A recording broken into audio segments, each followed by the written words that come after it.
Halo, besinya kata nih. Besti, meski masih dalam proses recovery, Laura, anak sulung Nikita Mirzani yang baru-baru ini dalam video yang beredar di sosial media, terlihat tengah melakukan siaran langsung bersama Ican. Tak hanya terlihat semakin glowing, tapi juga dalam kesempatan tersebut, Loli yang merindukan Nikita meniru gaya asik sang Mimi saat makan. Dan gak cuma itu aja, Loli yang diberi pertanyaan warganet bagaimana rasanya jadi anak Nikita pun mengungkap sederet pemberian sang ibu kepadanya, termasuk bodyguard pribadi. Wadidaw. Mangan orason. Ternyata aku baru ngerasain lagi rasanya kangen gimana ya. Udah nggak sebelum tadi nasinya. Kan tadi mah masih ngebul. Makan lagi katanya. Juga sih. Udah sih kayak orang nggak pernah ngeliat orang makan lu. Nikah herbal.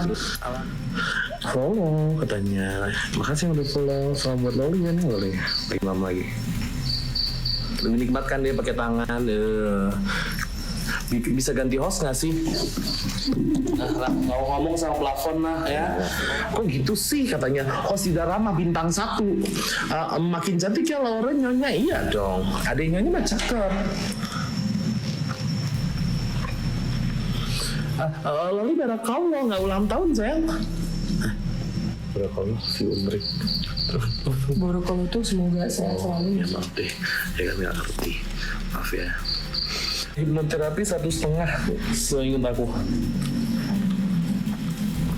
Sehat-sehat ya Laura. Ini bukan sehat lagi, montok. Makanya bagus. Loli makan part 2. Iya. Pindah dari akun Ami ke sini. Ya kan upload dulu kontennya. Yang belum follow lah, jangan pada kurang ajar. Kalau ada Laura, ya nggak follow, awas kalian semua. Cepet follow 5, 4, 3, 2, 1 follow. Bagus. Nunggu video vlog YouTube jalan sama kakak Niki ya, tunggu dulu tadi. Yang udah follow love oren, yang udah follow love oren, yang udah follow love oren. Noliman lagi makan.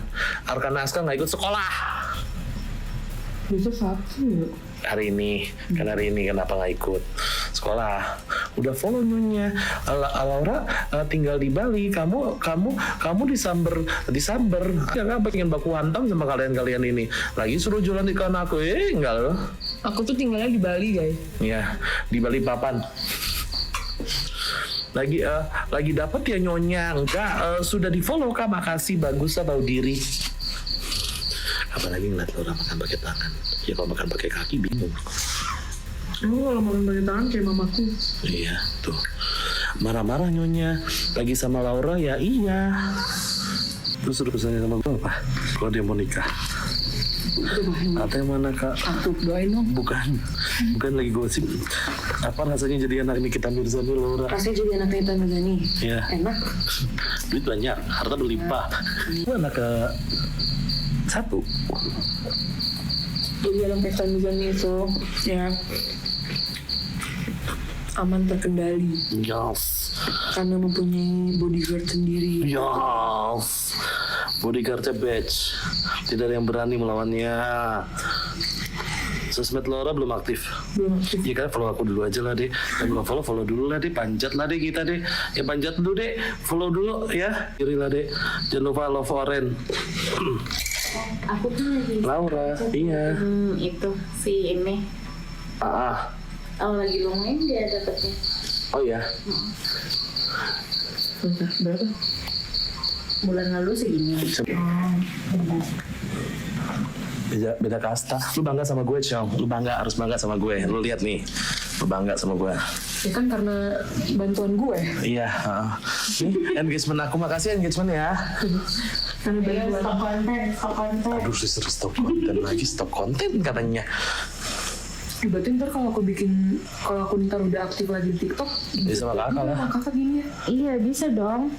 Wah, bodyguard sendiri Besti. Gak cuma harta melimpah dan popularitas kalau kata Icat. Anyway, bahas soal Nikita sendiri yang kini masih harus di dalam tahanan untuk kelanjutan kasusnya, di mana ia yang tengah mengajukan banding meski belum menghirup udara bebas. Namun soal kekayaan, rupanya artis kontroversial ini nggak kaleng-kaleng ya. Secara diketahui Nikita beberapa waktu lalu melalui Instagramnya terlihat mengunggah villa mewahnya yang berada di Ubud, Bali. Dan baru-baru ini Icat pun dalam video yang beredar di sosial media terlihat memamerkan tanah Nikita yang berada di Sentul dengan luas 3.000 meter sambil ajak tebak-tebakan kira-kira mau dibangun mall atau villa nih. Meski tanah tersebut sebelumnya pernah diunggah oleh Nikita, namun Icat yang mengunggah aktivitasnya saat menjenguk tanah milik Nikita tersebut ternyata membuat beberapa warganet bereaksi dengan mengaitkan dengan Fitri dan juga Reza, di mana pada kolom komentar video tersebut ada warganet yang menduga kalau yang dilakukan Icat bakalan jadi list PR buat nepos cenah. Kita on the way mau lihat tanah Ami yang ada di Sentul.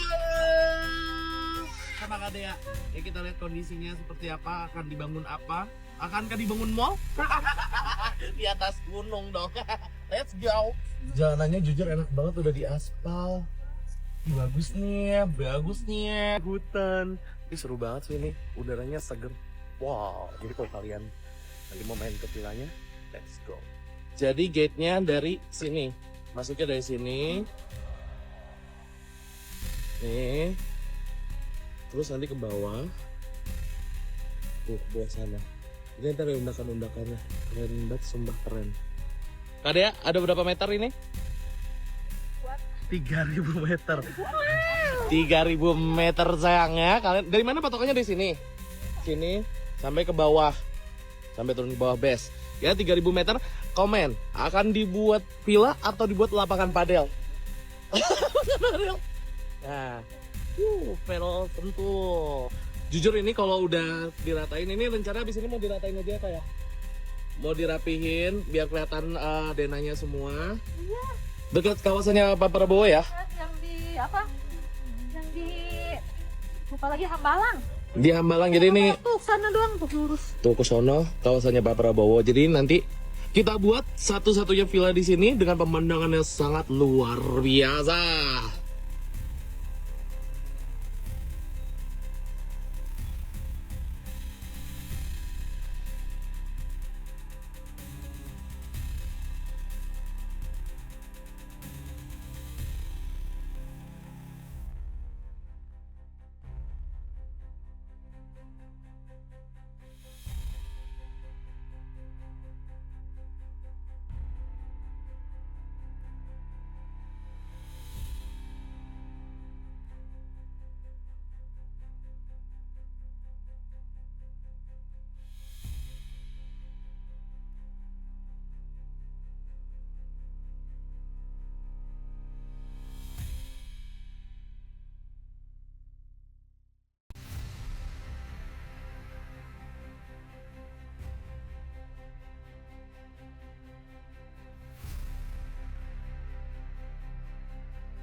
Sementara itu, Nikita yang diketahui juga melayangkan gugatan perdata pada seterunya Reza Gladys sebesar 244 miliar, namun kemudian digugat balik sebesar 504 miliar. Melalui kuasa hukumnya terlihat tak gentar dengan angka yang hampir 2 kali lipat dari gugatan yang ia layangkan, Besti. Bagi kuasa hukum Nikita, berapapun angka yang ada dalam gugatan Reza Gladys yang diketahui 4M terkait dugaan hasil pemerasan dan juga kerugian lain yang diketahui dari kerugian yang dikabarkan omsetnya menurun serta psikis Reza Gladys yang diduga banyak menerima hujatan serta nama baiknya, disampaikan Galih katanya gak apa-apa, buktikan aja cenah. Soalnya pengadilan itu berdasarkan fakta dan data, katanya Besti. Jadi Galih pun mempersilahkan untuk kubu seterunya membuktikan aja nanti di persidangan. Kalau tanggapan kita sendiri gimana ya terkait gugatan Reza Gladys yang justru angkanya lebih besar dari gugatannya, Besti? Kerugian seperti apa, berobat apa, di mana dan kapan gitu kan? Yang nyatanya atas sekarang real kelihatan rugi itu siapa? Itu aja.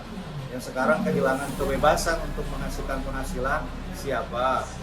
Ya, jadi Nikita Mirzani sekarang kan kebebasannya kan tertahan. Dalam hal tidak bisa menghasilkan, tidak bisa produktif ya. Jadi selama terhitung dari Maret sampai dengan sekarang kan sudah berapa bulan kan berjalan, itu yang real. Ya kalau misalkan mereka mengajukan tentang gugatan ya, tapi gugatannya mana? Belum ada gugatan sama sekali ya. Jadi mereka itu kemarin itu baru mengajukan tanggapan atas proposal gitu kan. Tanggapannya itu sendiri kan irasional ya menurut saya, di luar daripada ekspektasi, tapi itu hak mereka lah untuk mengajukan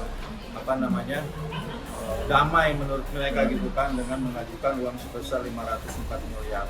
Ya sah-sah aja mereka ajukan, tapi kan itu sudah masuk ke perkara menurut saya. Nanti kalau misalkan pun jadinya dia tetap mengajukan 504 miliar tersebut, ya silakan aja nanti diajukan di pokok perkara. Seperti itu aja. Gugatan sendiri kan belum ada sampai sekarang ya. Itu baru Mungkin mengenai yang kisi-kisi bang, kalau kata mereka kisi-kisi. iya silakan gitu aja. bang. Jadi semuanya ada kisi-kisi gitu ya. Sudah ada ujian. tapi mungkin Logik ya, terlalu dengan- mengada-ngada nggak sih bang 504 miliar ini? Ya kalau mereka ini bukan masalah mengada-ngada atau tidaknya ya. Jadi siapa yang menggugat ya dia harus buktikan. Kalau memang benar mereka mengatakan adanya tuntutan sebesar 504 miliar tersebut, ya buktikan itu kan. Di sini sifatnya pengadilan kan untuk menguji ya. Majelis di sini dalam sidang perdata ini kan sifatnya pasif. Ya, yang mereka yang harus aktif. Begitupun kita selaku penggugat dalam sekarang gugatan perbuatan melawan hukum kan, kita akan mengajukan bukti-bukti yang kita punya. Kita punya dasar seperti itu ya. Mengenai pihak sebelah menolak gugatan PM Maniki yang 244 miliar ini. Biasa saja hak mereka mau menolak kan. Intinya kalau menolak itu kan harus ada dasar juga. Masalah ditolak atau tidaknya itu kan kemarin itu masih mediasi, bukan masuk pokok perkara. Jadi kalau mediasi kan tidak berbicara masalah pokok perkara. Mereka ya mau 500M atau misalkan kurang atau lebih ya silakan, sah-sah aja. Ya, nanti keputusannya kan nanti prinsipal langsung yang akan nanti seperti apa ya. Siapa tahu ada jalan yang terbaik, kita berdoa yang baik-baik aja lah. Kita bicara rasional aja, jangan yang irasional gitu aja. Ya, saya belum dengar secara langsung responnya Nikita Mirzani terkait dia adanya uang 504 miliar itu kan. Cuman ya pastinya akan sama pendapatnya sama kita juga kan. Itu hal yang harus dibuktikan lah secara mendalam. Ya kalau menurut saya kan intinya dalam hal ini mereka silahkan lah sah-sah aja mau melakukan gugatan balik atau misalkan mau gugat lagi ya silahkan saja. Yang penting siapa yang menggugat ya dialah yang harus membuktikan. Jadi belum diketahui secara pasti apakah Nikita sudah mendengar terkait gugatan balik Reza Gladys dengan angka 504 miliar. Apakah karena Nikita tengah fokus dengan berkas bandingnya yang sudah diterima pengadilan tinggi? Terlebih dikabarkan kalau pengadilan tinggi akan memberikan keputusan lebih cepat. Lalu bagaimana tanggapan kuasa hukum Nikita dengan hal tersebut? Apakah menjadi kabar baik atau justru menjadi deadline tak terduga agar banding Nikita bisa dikabulkan? Dan bagaimana juga kubu Nikita mengetahui terkait banding JPU yang telah diterima berkasnya oleh pengadilan tinggi? Apakah hal ini menjadi keraguan untuk kubu Nikita? Iya, begini. Kalau masalah proses itu memang kalau dari pengadilan negeri juga itu maksimal ya 3 bulan, ya kan, juga di pengadilan tinggi juga 3 bulan. Kalau di Mahkamah Agung itu kan 250 hari ya. Tapi ini yang biasa yang terjadi ya. Kalau di pengadilan tinggi itu rata-rata 40 hari ya, apalagi kasus menjadi perhatian publik ya. Itu misalnya memang biasanya dipercepat seperti itu. Sudah benar itu info yang rekan-rekan wartawan dapat itu bahwa akan dipercepat mungkin dalam jangka 30 hari atau lebih, biasanya maksimal 40 hari biasanya begitu ya. Seperti itu, memang benar seperti itu. Sebenarnya begini ya, saya mau jelaskan begini, kalau misalnya kita pertanyaannya kekeh atau bagaimanapun itu bahasanya, saya ingin menjelaskan begini, bahwa sebenarnya kalau mau objektif dalam menilai kasus ini, apalagi penerapan pasal, saya melihat bahwa ini adalah salah pasal. Ya, seharusnya pasalnya itu 27A ayat 1 ya. yaitu tentang penyerangan kehormatan, ya. Seperti itu.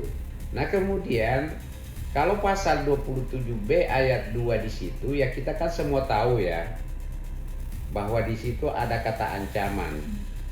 Ancaman artinya akan dilakukan, dan alat untuk dipergunakan mengancam itu adalah rahasia, ya kan?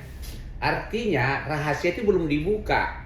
Satu contoh misalnya ya, si A dengan si B, ya si B ini memiliki rahasia sama si A, ya kan? Si A bilang, si B, kalau kamu tidak ngasih saya uang, maka saya akan membuka ini rahasia ini ke publik.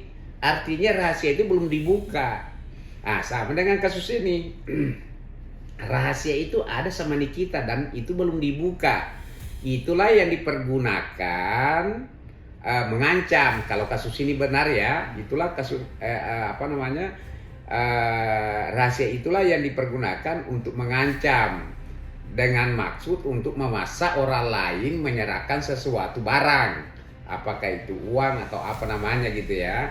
Nah, dalam peristiwa ini itu sudah tidak ada lagi rahasia. Kenapa demikian?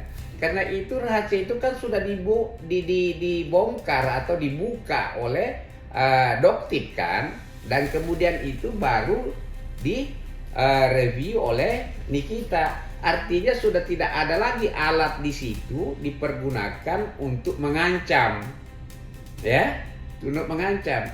Kalau begitu berarti unsur pasalnya itu kan tidak terpenuhi kan. Nah, akibat hukum kalau unsur pasal itu tidak terpenuhi maka orang itu harus dibebaskan, ya kan. Nah, kalau misalnya rahasia itu sudah dibuka, akibatnya itu adalah pencemaran nama baik, menyerang kehormatan. Ya, kalau menyerang kehormatan berarti pasalnya salah dong. Seharusnya pasal 27A ayat 1. Nah, pertanyaannya, bagaimana kalau misalnya orang diputus bersalah dengan salah pasal? Nah, inilah yang kita mohonkan ya ke PT dengan harapan bahwa semoga hakim PT ini bisa benar-benar melihat peristiwanya dan dihubungkan ke unsur pasal itu, bahwa apakah peristiwa itu telah bersesuaian dengan pasal yang dipergunakan untuk memutus Nikita. Kalau tidak sesuai ya harusnya dibebaskan. Yap Besti, kita lihat aja nanti gimana proses lanjutannya. Bakalan dakdikduk nggak ya Besti? Doa terbaik aja deh buat semua pihak agar mendapat keadilannya masing-masing ya Besti. Jangan lupa like, subscribe, komen, dan share biar bisa dapetin video berita kece lainnya cuma di Kata Ani Besti.